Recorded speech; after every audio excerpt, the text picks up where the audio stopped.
Ms. Omar. Thank you, Chairman.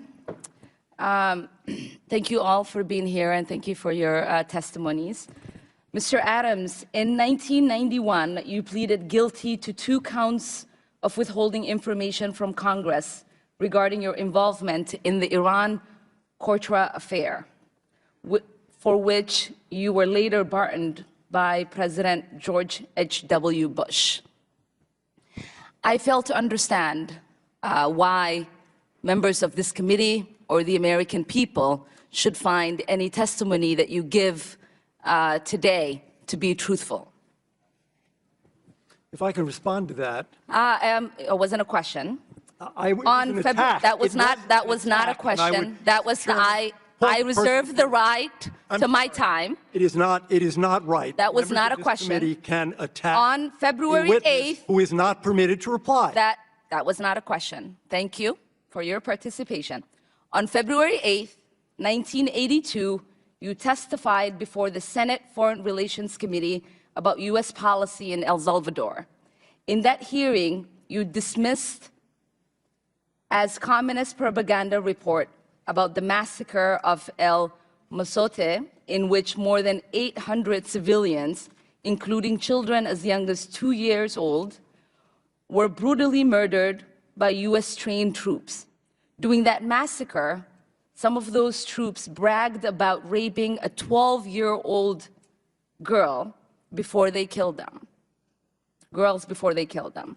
You later said that the U.S. policy in El Salvador was a fabulous achievement. Yes or no, do you still think so? From the day that President Duarte was elected in a free election to this day, El Salvador has been a democracy. That's a fabulous achievement. Yes or no, do you think that massacre was a fabulous achievement that happened under our watch? That is a ridiculous question, and I yes or no? No. I will take that as a yes. I am not going to respond to that kind of personal attack, which is not a question.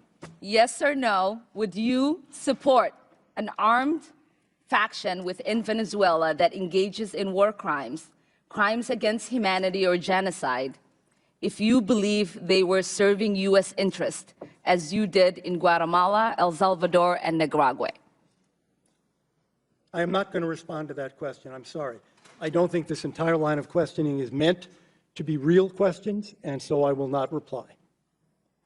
Whether under your watch, a genocide will take place, and you will look the other way because American interests were being upheld, is a fair question, because the American people want to know that anytime we engage a country, that we think about what our actions could be and how we believe our values are being furthered.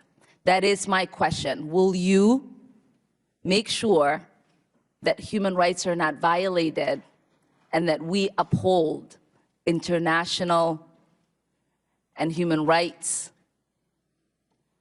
I suppose there is a question in there, and the answer is that the entire thrust of American policy in Venezuela is to support the Venezuelan people's effort to restore democracy to their country. That's our policy. I don't think anybody disputes that.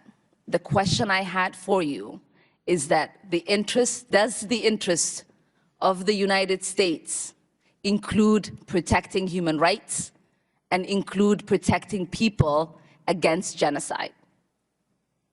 That is always the position of the United States. Thank you. I yield back my time.